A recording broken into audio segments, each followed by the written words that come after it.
This episode is brought to you by Amplify, a team of fractional CFOs helping business owners finally make sense of their numbers. If you've ever felt like you're guessing your way through financial decisions, you need to talk with these folks. Amplify helps with forecasting and scenario planning, but what really stands out is how their guides walk alongside you with clear reporting that shows the next best step for your business. Their forecasts are dynamic, so you can actually see how future decisions will impact your cash in real time. I've also been loving their framework called Cash Flow Mountain, which visualizes how cash moves through your business like water down a mountain. It's a great way to see how your scorecard connects to the VTO through your financials. Head on over to amplify.business to check it out or schedule a free call so you can stop guessing about your numbers and start making confident decisions about the future of your business. Welcome to the Ambitious Coach Lab, powered by 90. I'm your host, Dr. Cam Lawson. Each week, we explore the real tactics, tough conversations, and breakthrough moments that drive coaching success. Let's jump into today's episode. Well, hello, friends. We have Josefine Wanner with us today. She is a former corporate executive with nearly 20 years in the financial services industry, holding senior roles at Big Four firms and major Swiss banks. Following a personal wake-up call in 2019, she transitioned to entrepreneurship and now specializes in helping coaches, consultants, and service providers turn their expertise into scalable online offerings while building a highly engaged audience. So welcome to the show. I am so excited for this conversation today. Hi, Cam. I'm so excited to be here too. So thank you for having me. Absolutely. Well, let's jump in. I know I kind of alluded to a little bit, but can you just talk a little bit about your journey? Because as we've been able to talk, but I'd love for our guests to be able to understand a little bit more of your background because it's fascinating. Thank you. Yeah, so I never really wanted to become an entrepreneur ever. My dad was one, and I saw him struggling with the whole kind of like sales thing and finding your niche and things like that. So it was never really on my plan to become one. I was fairly happy in corporate until, life goes on and you start climbing the corporate ladder. And the higher up you get, the more kind of very toxic the environment gets, and it started to get to me. And I started to think about, what if, I could start a business where I decide on the corporate values, I decide kind of like the hiring and firing, if that's what it has to be done. And started to think about these things, but I didn't dare to test it out. I even spoke with four different potential corporate partners that we could build something. We spoke about building something in consulting. We spoke about building something in interior design, all over the place a little bit. But we didn't even dare to test the idea. We got stuck in the whole SWOT analysis paralysis, if you want to put it like that. And then I started to explore a little bit more personal development. And, it's a little bit like, I talk about the golden cage, like all these bars that hold us inside of our golden cage. And then one bar got a little bit stretched and another bar got a little bit stretched. And I started to see what's outside of that golden cage. And then one day I had what I call my very hard and very real wake up call, where I said, is this really it? I mean, if I pursue this path, and do something that I started count my days until retirement. And I was like, if I stay here for another 20 years, and then maybe if I'm lucky, I get another 5 years. Because my wake up call was that my father passed away very, very Mhm. fast within just 6 weeks. And he was 70 at the time. And that was what I said, this can't be it. So I actually handed in my resignation without a backup plan and didn't even know what I wanted to do next. And I wouldn't advise anyone to do exactly what I did, but at the time it felt as if that was the only way out of there. Wow. And so then you have transitioned out of, very successful career and then found a way into helping others kind of find their voice and be able to promote and sell themselves and sell their services. Is that correct? Yeah, it is. Yeah, and actually, the my former career within financial services, that was actually one of the things that I was thinking that if I'm successful doing what I'm doing now, doing something that I'm not really passionate about, imagine how successful I can become when I do something that I'm really passionate about. Mhm. And it sounds as if like it was an easy, easy jump, but it has been a journey. I don't think that anyone starts their entrepreneurial journey and knows exactly what they're doing. And then, within, I don't know, a short period of time, they find, their niche, they find what it is that they want to do. For me, it has been a journey of 5 years since I quit my corporate job. So it is, I think we learn as we go along, and I have also invested a lot in myself and in my personal development, and also in having the best coaches and having the best mentors, so that I find my path a little bit faster. Yeah, that's so good. Did you have, the word that comes into my brain is identity crisis, but was there a little bit of a, maybe mental shift as you transitioned out of a corporate career into working for yourself? 100%, and when I quit my corporate job, I was still in the employee mindset. I was still applying for corporate, like, banking jobs, even though I knew this is not really what I want. But I was so stuck in this whole employee mindset that we had. And also, like, the first few years after I had quit my job, I almost had a bad conscience that I didn't sit at my desk at 8 o'clock in the morning, because that is how you've been trained since you were a little kid, since you went to school, actually, to be, you have to be ready at 8 o'clock. The day starts, and I don't know, whatever time it ends then, right? So, it, absolutely. And in my case, probably also a little bit of a midlife crisis, to be honest. Like, the kids get older. I had turned, or I was about to turn 45, and you start thinking, what's next, right? Is this really it?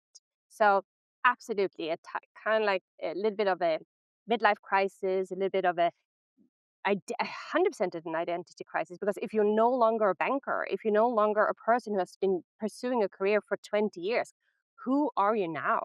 And to be honest, I didn't even dare to tell my mom, like, the first.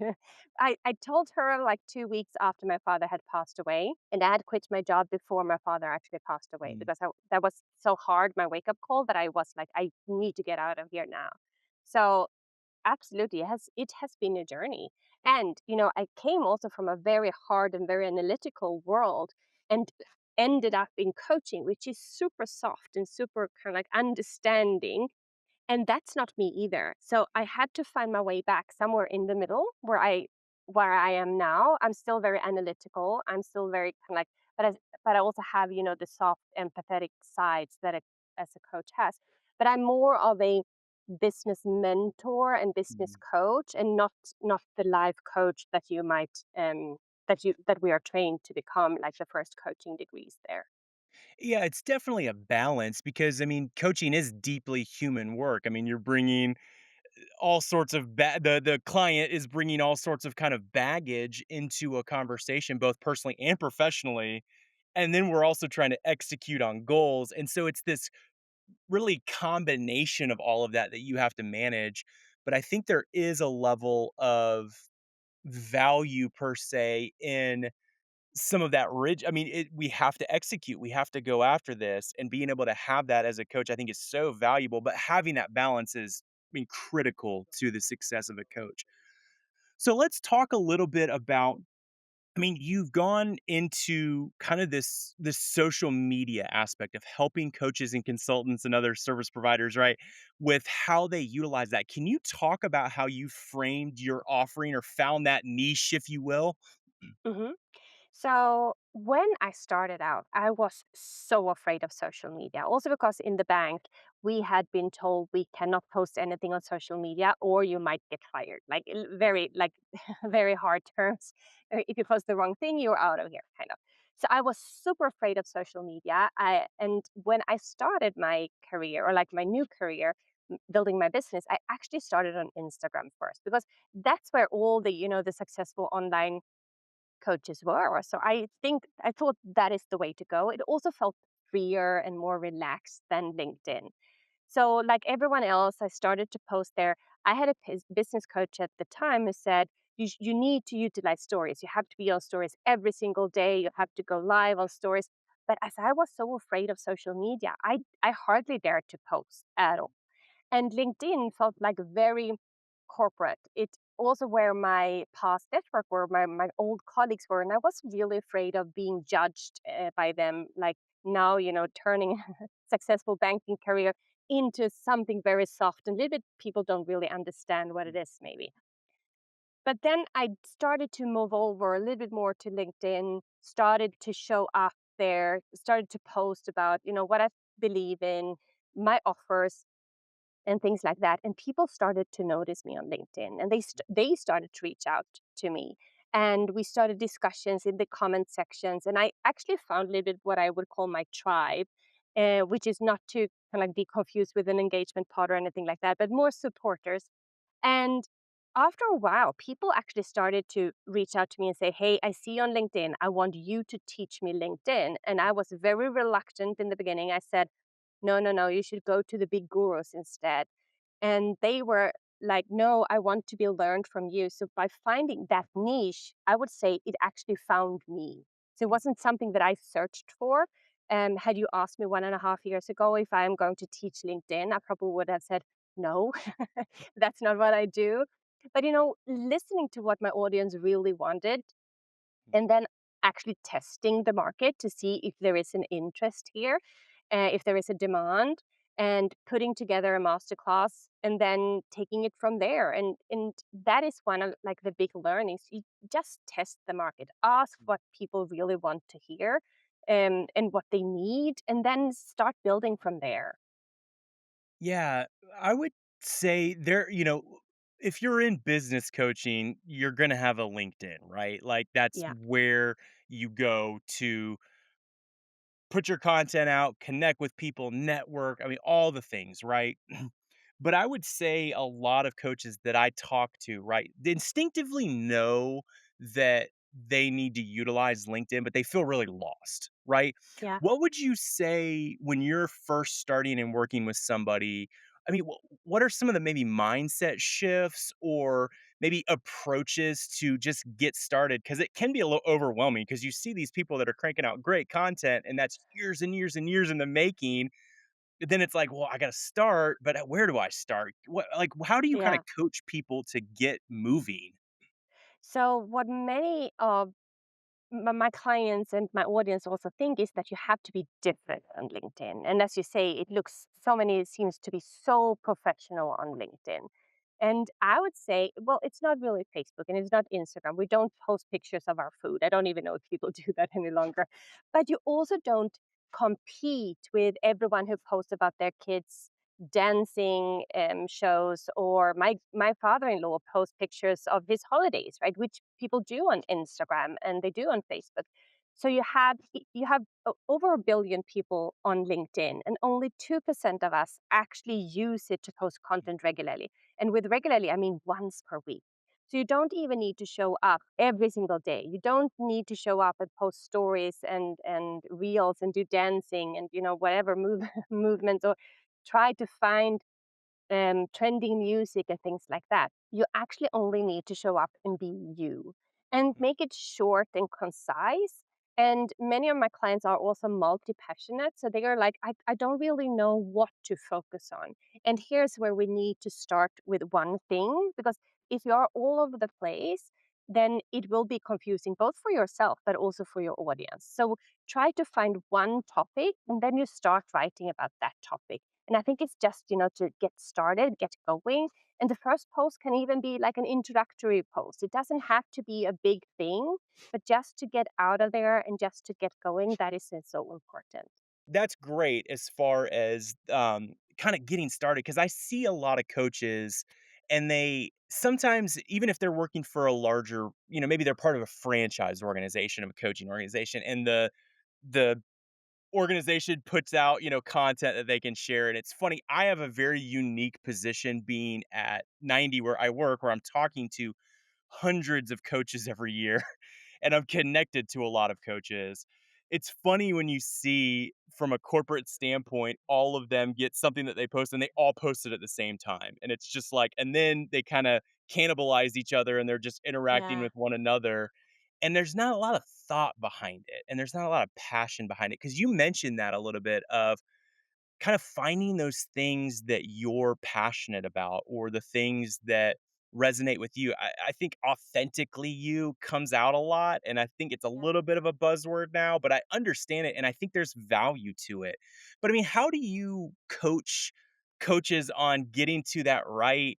Maybe do you work on kind of figuring out the offering first of what they're going after? What's your approach in kind of helping them realize what content they should post about?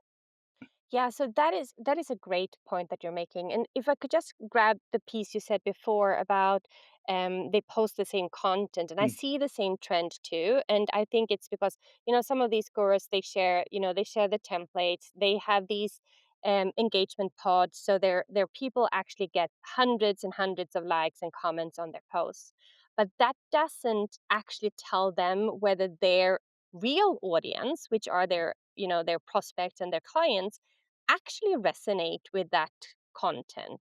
mm, So it looks good on the outside, you have loads of likes, loads of comments, but deep down, you don't really know if it resonates with your audience, the people that you want to help and support and who actually wants to invest in yeah. your offers, not your buddies, but your like real prospects. So that is why it's so important to exactly like you say, to find your messaging. What we go through there is because you can do niche exercises. We've all done the niche exercises, finding your niche and identifying your niche over and over and over again. And the more you actually put out there, the clearer you will become on it. So I do have like a clarity session where we try to identify the one, what is important for you, what is it that you want to talk about, because also people want to work with a specialist. They don't want to go to a generalist. They want to, even though you or the person as a coach knows that, oh, you know what, it just means I can coach people that are teenagers and I can coach people that are 95-year-olds Mm, on, I don't know, love matters or getting a job or what, like right. everything in between, right?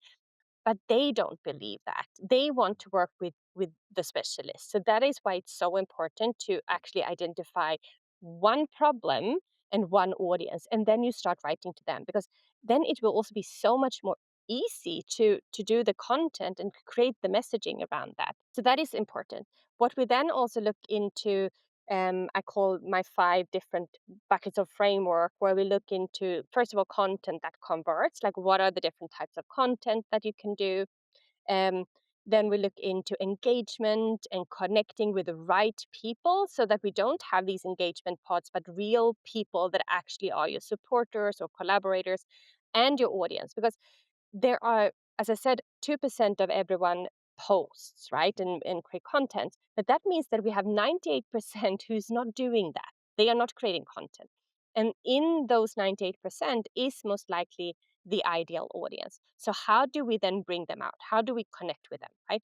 Well, you have to create content that really resonates with them, so that they might not like, they might not comment, but you can be sure that they actually see what it is that you're doing. So that is why it's also so important to connect with the right people.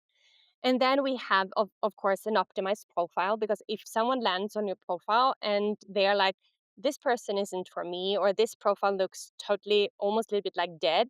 So optimizing the profile is also really important.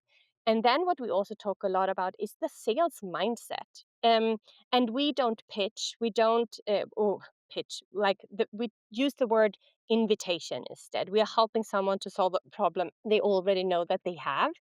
So we work on that sales mindset, because many of us come from a corporate role where we didn't really have to sell our services. So it Mm. is a step then to actually move into that sales is service. We're actually helping people through selling. So those are a little bit like the things we look into. Man, that's I love that you point that out because I see this time and time and time again when I talk with coaches who have transitioned out of a successful career. And it's incredible. I mean, they have so much wisdom and knowledge and experience that they can pull from, but a lot of times they have had somebody that can do biz dev or set their calendar or even have a brand that's established that then just commands respect or even just lead gen just out of proximity to that. And then when they go out on their own, they're wearing all of those hats. They have to Yeah. do their biz dev, they have to do their practice management, and that's really where this show and this concept of the ambitious coach, it's like there are aspects of being a elite coach that you have to do that I think a lot of coaches they know that, but the actual practice and execution on that can be really hard. So I'm so glad you say that because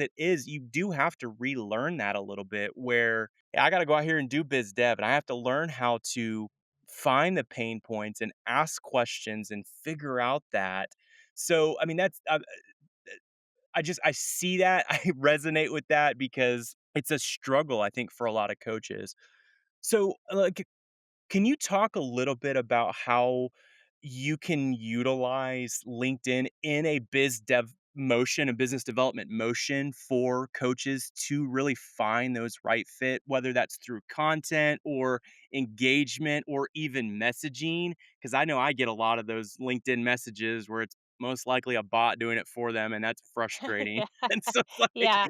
can you kind of talk about just some of the right ways to go about biz dev on LinkedIn? Yeah, so I mean, there are bots, and we do use AI for content creation, but I wouldn't Sure. use AI for commenting, or absolutely not, or for DMing. I mean, that is how you connect with the people. That is Mhm. what you how you learn what really drives the people. If you use a bot to do comments for you, or if you use a bot to do prospecting for you, or to do DM for you, you totally lose touch with the real people, right? And the question is, how many clients do you really need? Like, how many people do you really need to achieve the revenue that you want to achieve, right? So instead of trying, pumping out as many, comments or DMs as humanly or like AI possible, right? Instead, focus on real connection. And I think that is so important. One of my clients, he has a post that has gone viral currently. It's 130,000 views on that post. And he has had a post going viral before, but that was before he worked with me. So what do we do now? Well, we use those views. So you can't really do much with the views, but you can do a lot with, the likes and engagement.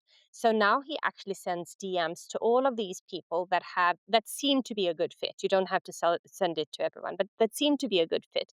He sends personalized DMs to them. He connects with them to start the conversation there. And now he has calls booked based off of that viral post. But you don't have to have viral posts. It's not about, getting a post go viral. It's actually, how do you follow up on the engagement? How do you follow up on the likes and comments and things like that? That is where, everything changes, to just be human and just be there for when they are ready to invest. So you have to show up, and you have to like share what it is that you do and how you do it.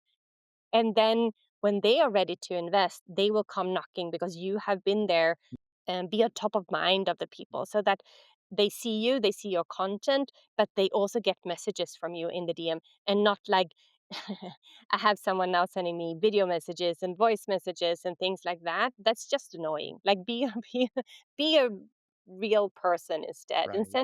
send thoughtful comments and thoughtful messages. I was gonna ask you about some of the I always call them vanity metrics, right? Everyone Yeah, loves, like, "How many views did we get?" It's like, "Okay, cool." Like, does it really matter? Like, it maybe is a nice little ego boost. yeah, But, yeah. I mean, that's an interesting approach to go after, "Alright, hey, so and so has commented on the last 5 posts that I've put out. They're clearly interested in this. Why not open up the conversation and reach out like, "Hey, I've heard." I mean, how would you go about approaching that kind of message to somebody that maybe has sort of raised their hand subtly, not directly, but how would you approach a message like that? Yeah, so the sales strategy I have implemented in my own business is that I have a free masterclass that I invite people to the free masterclass, so that they can also see him in action, how I talk, what it is that I teach, and how I teach. And so I first of all use those invitations for LinkedIn, so that we actually use the event for that to just invite people to that particular event. And then when people register for my event, if either I already know them, or if I don't know them already, I try to find them on LinkedIn, and then I try to start the conversation there, because those people, as you say, they might have liked or commented on 5 of your latest posts, they might have registered for one of your webinars or one of your events, then they have actually taken a step closer to to being interested in what it is that you're doing, and then you can ask them about it. I would never send a a DM saying, "How is your LinkedIn journey going?" Things like that, because that is just so used, and I don't know if that even works for anyone. It's just annoying. Treat your people like the smart people that they actually are, because it's so you see that if you kind of feel it if someone is going to pitch you immediately, like sell the way you want to be sold to. So what I do is, one, if someone has showed up to my webinar, to my masterclass, I say, "Hey, do you have any open questions? How can we support you? My program is now open for enrollment. Are there any open questions there? How can we help you? How can we support you?" And then you get met with these objections. It's time objection or price objection, or but then you actually have the opportunity to meet those objections there, right? So you continue the discussion after the masterclass or after the event, or in your case, or in any case, actually, when you've had someone reaching out, say, "Would you be interested in jumping on a call?" And it's doesn't have to be like a big thing, right? Treat people like you would treat at a networking event. Talk to Right. people. Yeah. Yeah, I mean, there's a it's like the golden rule. I mean, like, you wouldn't wanna get just an overwhelming amount of messages that are spammy, salesy. It's like I comment on somebody's post, and immediately after that, I get a message about, "Hey, let's pop on a call." Like, I would never do that to somebody. Yeah. That's not I wouldn't want that. And so, Yeah. but there are I think I love it's almost a transitional call to action that's not a huge lift where I think you see that a lot in marketing where it's the first thing is like, "Let's pop on a call and talk about it," in a sales motion, where it's like, "Well, I'm not quite ready for that yet." But a Yeah. And they webinar might not w be qualified. I mean, you would Right. also spending a lot of time with unqualified leads. If you want to jump on calls with everyone who's not qualified, that is a lot of your time too. So try to qualify them first, see if they are even ready for what it is that you have to offer, and whether you even want to work with them. I think that is also so important, especially as coaches, consultants, um, because we work very close with our clients, to think in terms of, do I really really want to work with this person, and where can we take it from here? And they might not be ready for your exclusive offer. Maybe they are ready for a course or like a scalable program. Then you can always invite them to that instead. Yeah. I think that tiered approach and offering is just such an excellent approach because all right, hey, I don't like good, better, best, but it's an easy way to kind of explain it. But you have all right. Here is a base level offering that you can come in and get value, and then it goes up in value, which obviously increases costs. But then there's more commitment, all that kind of stuff. But having that low barrier of entry in your offering, I think, is an excellent move for a coach. But you've talked. I mean, you have worked with lots of coaches. Can you talk a little bit about what you see on maybe the top performers on LinkedIn, what they do differently, how they drive engagement, drive content, all of that? Can you just talk about what you see in that? I think the first piece that we, and you hear it's again cliche, but is consistency. It is to show up, but you don't have to show up daily, right? Or show up. You have to show up daily, but you don't have to post daily. Let's put it like that. Right. Rather do engagement. If you have a day where it's like, I just can't post today, make sure you show up for the comments. Make sure you show up anyways, because I've gotten clients from seeing me in someone else's comment section, and that doesn't mean that I comment to pitch in someone else's comment section. Absolutely not. But it means that even though I didn't post on that particular day, they saw me anyways, because they saw me in a comment section instead. So have a set up a schedule that really works for you, and it can be posting on Monday, Wednesday, Friday, for example. And then when you are there, make sure you show up before your post goes out, so that you a little bit like warm up the algorithm, and then you are there commenting and responding back to the comments that you get. If you don't have any comments in the beginning, or even now that I have quite a significant number of engagement on my post, I always start by adding two, three, four comments. First of all, because the post I've been thinking about is I wasn't there's so much more value to say about that post. So add additional value in the comment sections. And when people see that, oh, I'm not the first one to post or to comment here, it makes it easier for them to comment. Mm. So don't be afraid of engaging in your own post, but engage in your own post, comment, add value on other people's posts. What I hear a lot is, oh no, but they are my competitors. Well, that's perfect. You share the same audience. So go there and comment, and you're actually helping that creator too, because then they get engagement on their post and you two get to share audience. So I think don't be afraid of commenting on your kind of competitors or peers' posts, but actually show up in their comment section too. Yeah, a good friend of mine, I don't know if he's the one that came up with this, but he said LinkedIn relationships are won in the comment sections, not the inbox. And I love that because I can I'm a testament to that. I mean, the people that interact with my posts, I had a guy, we didn't end up moving forward with him, but he really was intentional about really meaningfully engaging with my content, and I appreciated that. You kinda get to know, and I'm not like a massive, I don't have a massive following, but, like, I get engagement on things, but you start to see trends. It's like, "Okay, I've seen this person's name, and I sort of feel like I know him." Yeah, In a weird way. Then when he sent a very intentional message to me, I immediately responded because I felt like we had somewhat of a relationship versus the person that just sent me 5 spammy messages. I never even thought about responding to that because I didn't feel like I knew them. And I felt like he was meaningfully helping me. And so I think that's the mindset shift that coaches have to go through because it can be so easy to just go, okay, well, let me get an AI bot that's going to just mass send messages and just shotgun approach and hope for the best. It's like, yeah, well, I think you can be a lot more intentional about figuring out, okay, here are the target clients that I want to go after, identifying those on LinkedIn, and then start engaging with their content. And if they're not posting, then you have the other side where you're putting content out, so you're getting it from lots of different angles. We always call it business development levers. You want to have lots of different levers that can pull to get things moving because it can't just be one thing. You don't want all your eggs in one basket. You got to find people where they're at. If that's the comments, great. If that's through content, great. So it's a absolutely. Yeah. multifaceted approach. It absolutely, and especially if your ideal clients are observers or lurkers, as Mm, some people call them, you really need to connect with people that are active on the platform. Because if you only try to find your ideal clients, you will not get any engagement on your post.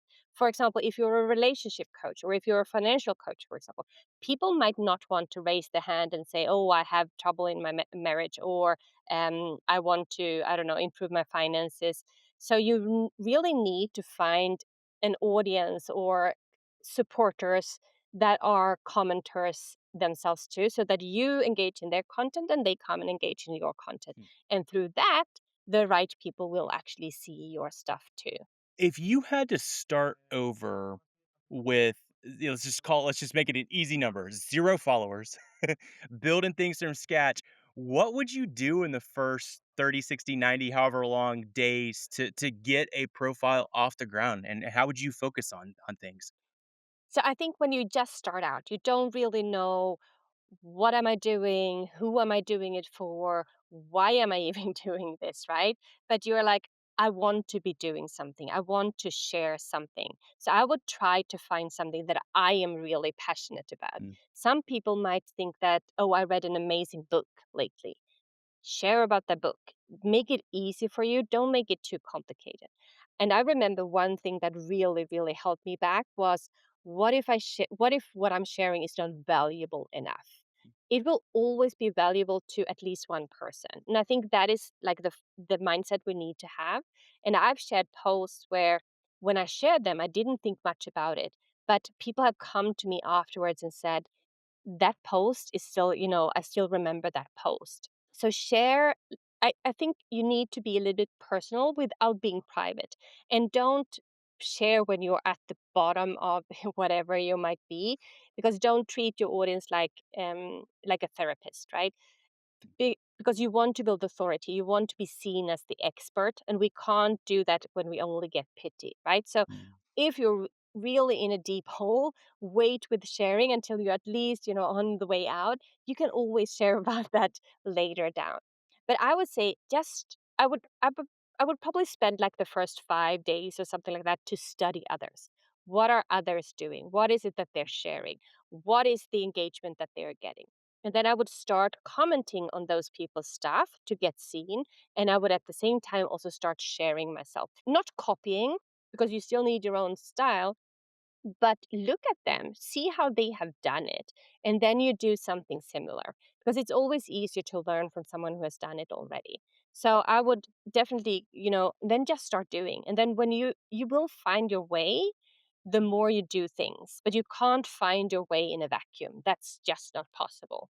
So that is how I would start doing it. That's really good. I think there's a lot of coaches out there that, especially in our network, that want to get started, but it's a little daunting. I mean, it's a little Yeah. overwhelming to try to figure out where to go about. So I know this conversation has been helpful. So in kind of conclusion, I always like to ask guests two questions. If you could go back and start out into coaching with what you're doing now, but let's say you have all the knowledge and experience you have now, what advice would you give to your rookie self just starting out? So one thing I did, which was a huge mistake, and I pursued it for way too long, and I had a wake up call again, not a wake up call, but a light bulb moment where I realized that, oh, I've been doing this mistake over and over and over again. Because in my head, I was thinking, it can't be this easy. It can't be this easy. So what I did was I constantly reinvented the wheel. I reinvented a new problem to solve, which means I needed a new ideal client, which means I needed, a new sales funnel, which means I needed a new masterclass and things like that. And when I had my light bulb moment where I was like, oh my God, I had been creating so many new offers over and over and over again, which made me a specialist in creating offers, but it was exhausting. So I was at the end of 2023, I had over 41 to 1 clients, and I had constantly like created scalable offers, got people to enroll in the scalable offers, then threw that aside, created a new one, threw that aside, created a new one. So if I could go back and like turn back time, I would say find one ideal client, identify one problem, and then you do rinse and repeat of that process the whole time. Because what happens then is also that those people that you help, actually, you get to see the results of the problem that you solved. But since I was constantly reinventing the wheel and with a new offer, it never really gave me, the satisfaction of seeing how far these clients had actually gotten, right? So now with my LinkedIn program, which I've run over a year now I get to see, what happens to those people that started a year ago, the amazing things that they have experienced and achieved. And I didn't see that before because I didn't give myself the chance to actually see it. So it is as easy as it can be if you focus on one problem, one ideal client, one sales strategy, and one solution, and then just rinse and repeat that. Give yourself that chance. That's what I would tell myself. Yeah, that's such a good word. There's a level of we always call it there's a flywheel approach Yeah. where it starts it takes a little bit to get it going, but if you're constantly changing and putting a new one in, it's going to take a while to get moving. So, Yeah. and then last question I always like to ask is what is a lesson that you're in the middle of learning in this current moment? I think my biggest lesson, and when I was in corporate, we had a very structured day. So when I quit corporate, the first thing I was thinking, I'm free. I can do whatever I want. So I really didn't want to have any structures or any like solid time slots. I didn't want to have any recurring meetings and things like that. But what I've also learned throughout these years is that structure actually gives us freedom. Hmm. I haven't yet found my perfect structure. I still struggle with, focus. I still struggle with, my weekly schedule.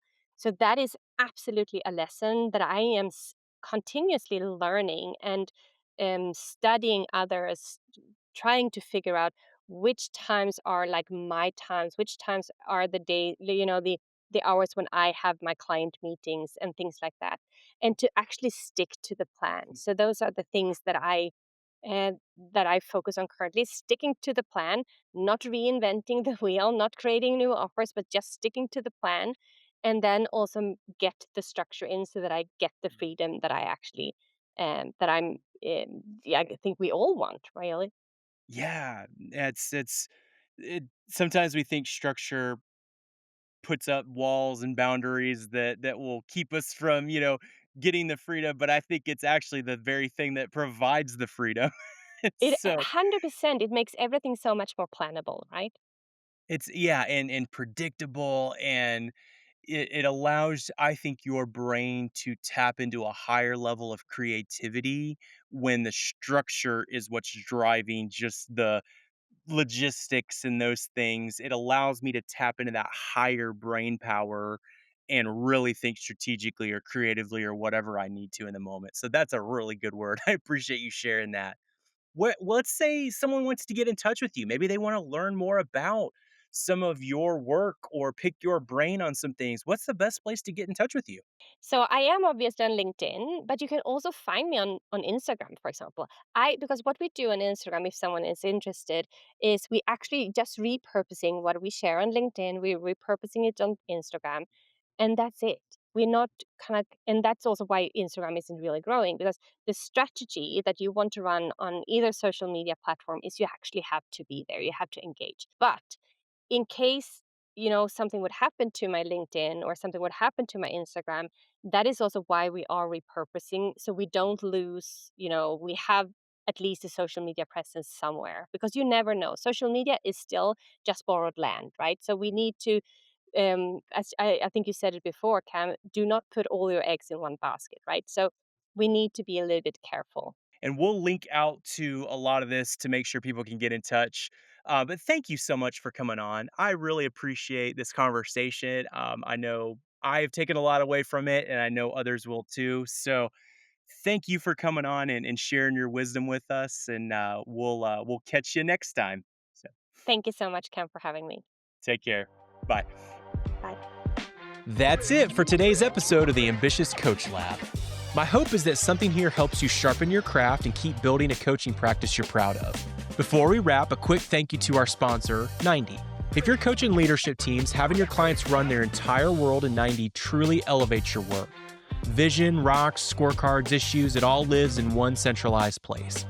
The clarity keeps your clients aligned between sessions and makes every conversation you have with them more focused and more impactful. I've used 90 with over 500 leadership teams, and I can tell you it makes great companies better and great coaches even more effective. Feel free to use promo code AC20 for 20% off. Again, that's AC20 for 20% off. Thanks for hanging out with me today. I'm Cam, cheering you on as you grow your ambitious coaching practice.